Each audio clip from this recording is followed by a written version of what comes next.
So we have here Epson L6190 guys.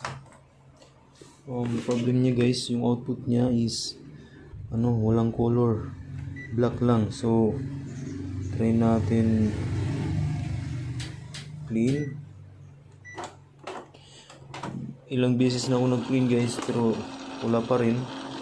Sinicheck ko yung niya guys dito. Hindi naghihigop. Humihigop siya kunti lang. So either problem is the pump assembly. Yan, cleaning yan ngayon guys. Check natin mamaya ang output. Bali ilang beses ko na itong trinay mag-clean, mag-flashing, ganun pa rin. So I think kailangan i-cleaning yung dito yung pump niya, pump assembly. And guys, try natin check output niya.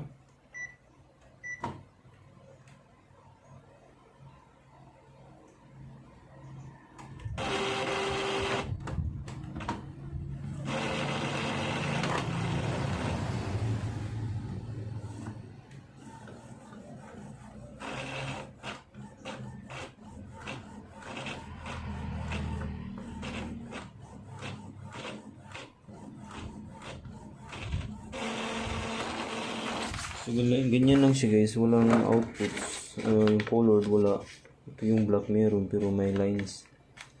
So i-try natin i-clean ang pump assembly kasi pansin ko siya pag nag-clean ako hindi dito yung ink.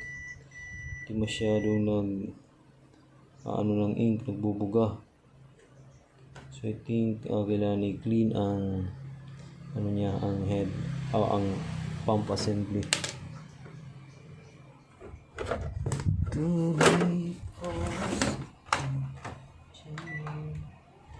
Off muna natin guys.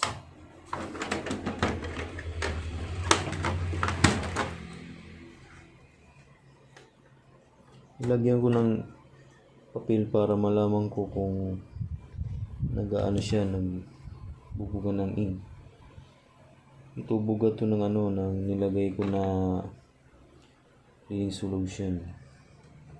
So I think the problem is in pump assembly. Before mag-change tayo ng printer head, check muna natin ang pump assembly.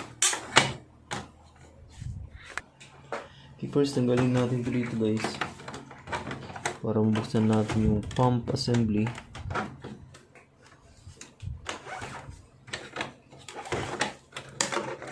Tanggal, may screw dito, natanggal ko na.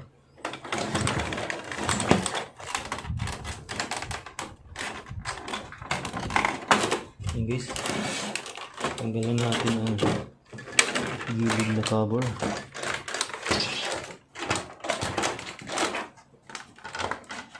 May screw dito guys sa ilalim. Check nyo din.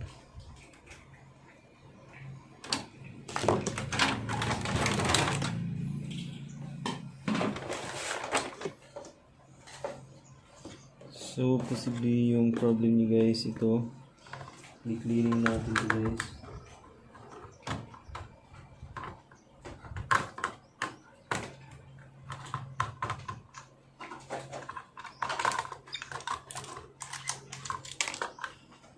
May dalawang screw dito. Sino screw? Ha? Ako? Sige yung guys.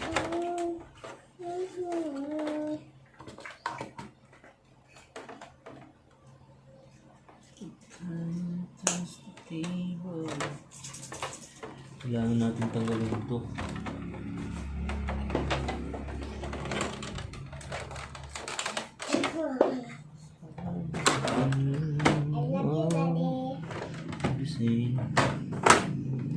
I love you, Daddy.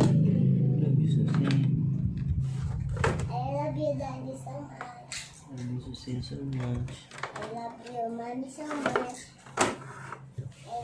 I love you, Daddy. Love you. Love you, bibis ng pupo. Try natin to guys. Daddy, ano na imo edad? Ha? Try natin to higupin kung may nahihigop siya. Daddy, ano na imo edad, Daddy? Kung may nahihigop siya guys, it's either problem is the ano talaga the head. So okay yung pump niya guys. Yung mapakikit ang kaya di ako ngayon. Guys, kay Daddy nasama natin.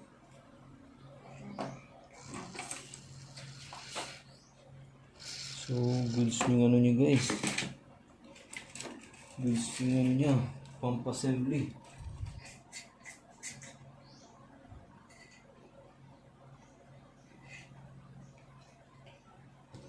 Nasisira ito yung hindi actually nasisira na ano to na blah yung iba yung okay yung head niya tapos hindi maganda yung kulay or output, naklaklag yung ano yung daanan ng hose dito dahil bumabagtik dito yung ink katagalan. So that's why kala natin sira ang head, hindi pala. So ito yung trinito natin yan.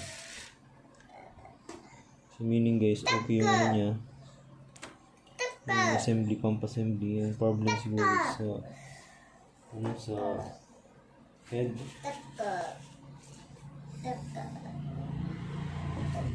Guys. Yeah. Punta to siya, kumista matili, kumista matili, kumista. Oh, sige.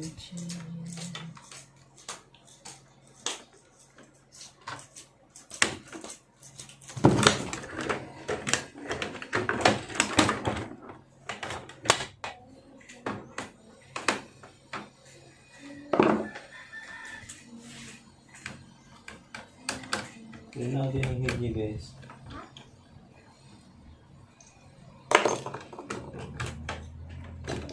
Kung okay or hindi siya okay.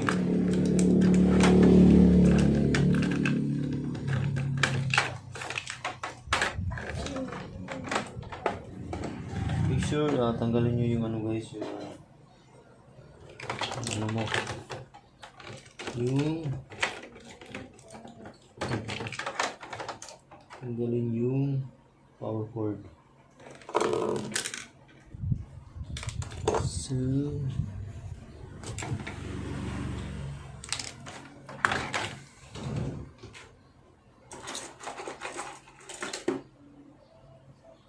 meron siya ditong lock.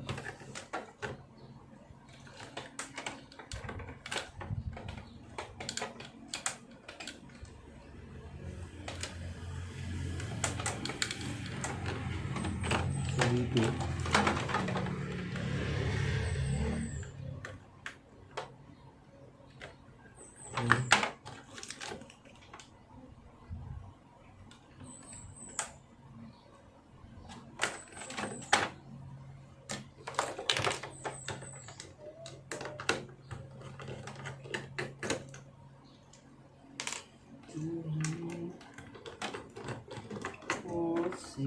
may tatlong screw dito yung head niya guys. Yan. Yan yun. Tatlo yan dyan.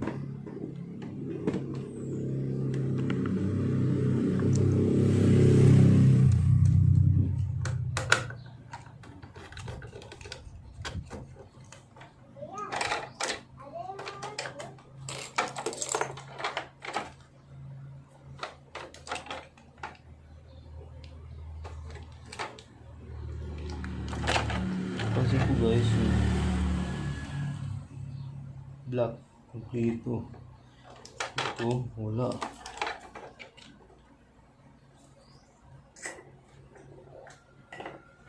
Try natin higupan.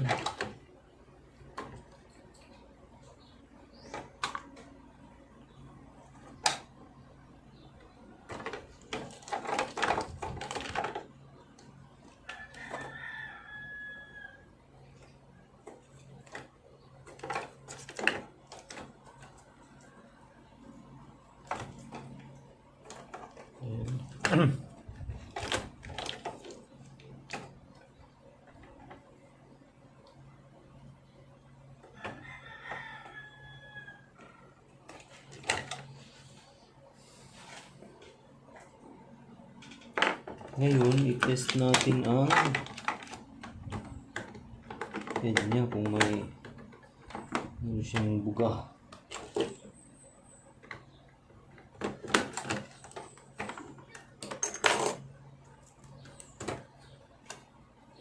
So, ito yung head niya guys.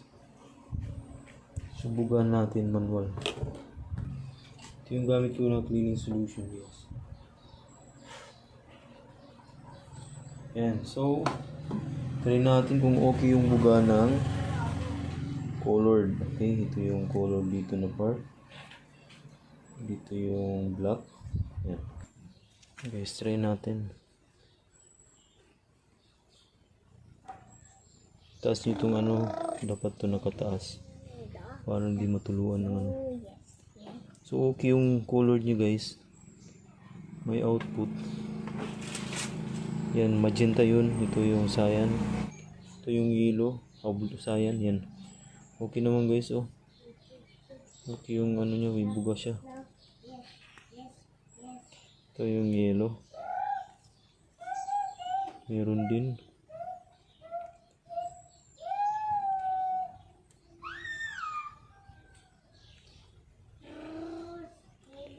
So, okay siya. Siguro grounded to siya guys. Kasi okay yung buga. Pero pag nakalagay na sa ano, pangit na yung buga. So guys, na cleaning na natin. Try natin ikabit kung mag-okay. Pag hindi mag-okay guys, ibig sabihin grounded yung ano, yung board. Lagyan ako na ito first. Ikabit ito guys, ganyan lang. Tingnan yung ice cream. Ay. Meron ka na? Ha? Daddy? Meron ka na yung ice cream? Hindi pa. Ha? Hindi pa.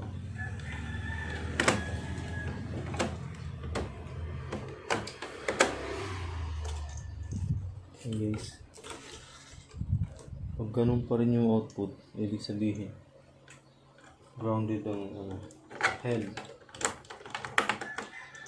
Kaya ayaw siya mag output ng color. Pag ganyan guys, papalitan niya yan.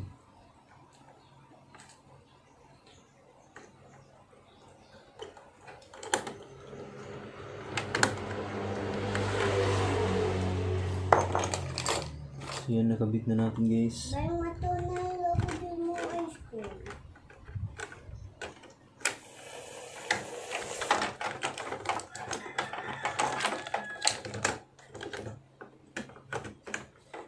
Kung ano, meron ng ink yan. Kanina wala yan. Kanina wala yan. So, hinigot natin. Meron na siya. Actually, mag-focus siya. So, yung client natin, makulit. Laging nag-update. Dapat matapos natin to guys. So, kabit natin yung ano guys. Yan.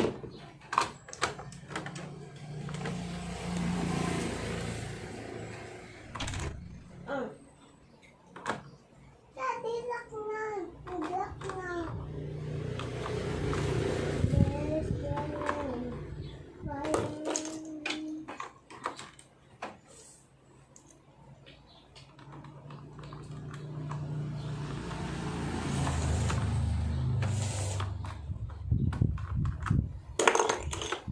Ano pa namang ubos?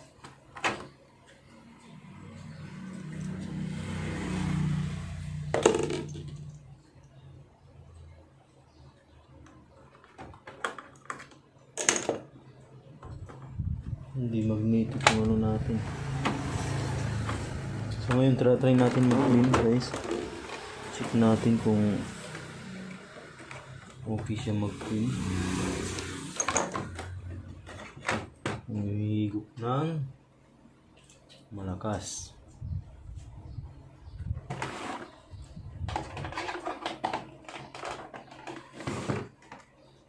Tignan natin.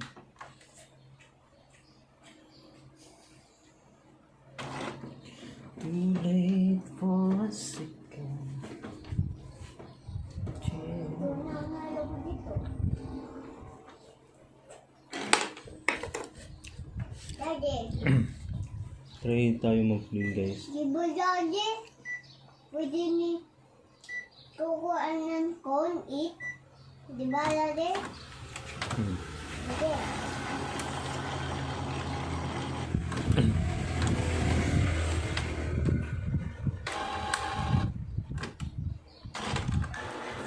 Yan. Lakas na migo.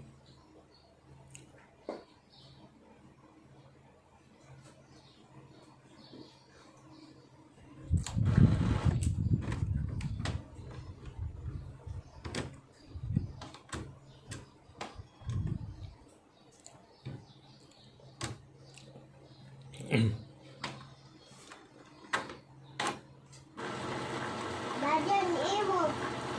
Nauubos dahil kanina. Guys, mas malakas na yung higop niya. Sibling gagana to.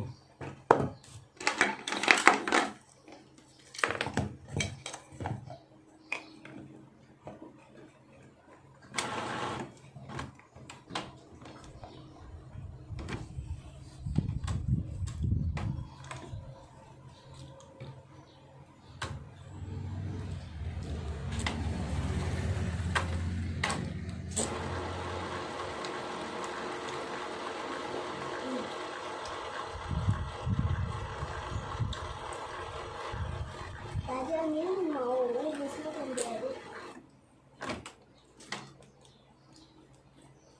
Ang laki. Ang dami.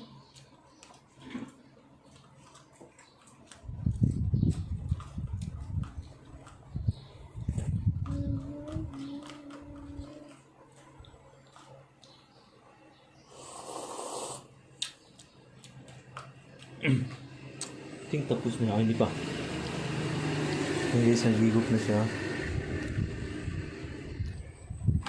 Ano, okay na siya. O dapat, hindi ba tapos?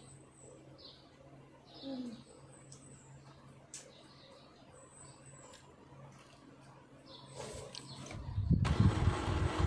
naghihigop pa rin guys. Yan, malakas ang higop. Okay.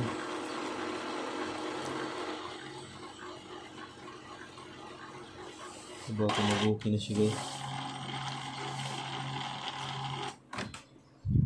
Marami yung nahigop niya. Yan. Check natin. Okay yung output. Yan, printing.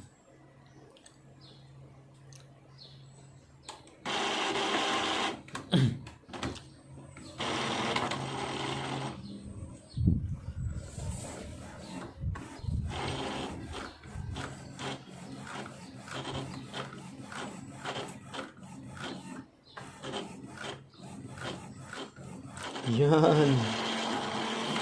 So yun guys, meron na siyang output. Yung color meron na, kanina wala yan. So let's try cleaning again.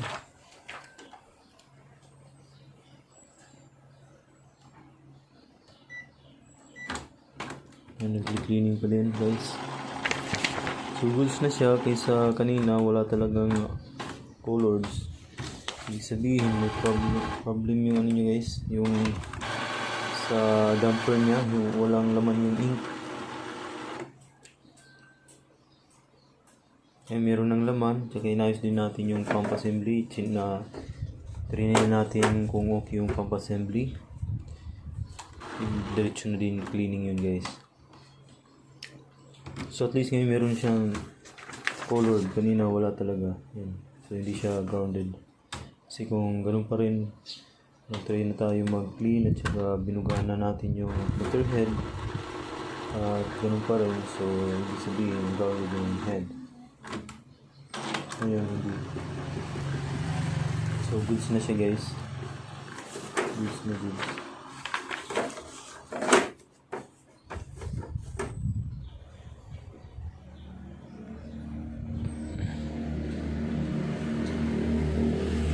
So, yun lang guys, okay na to.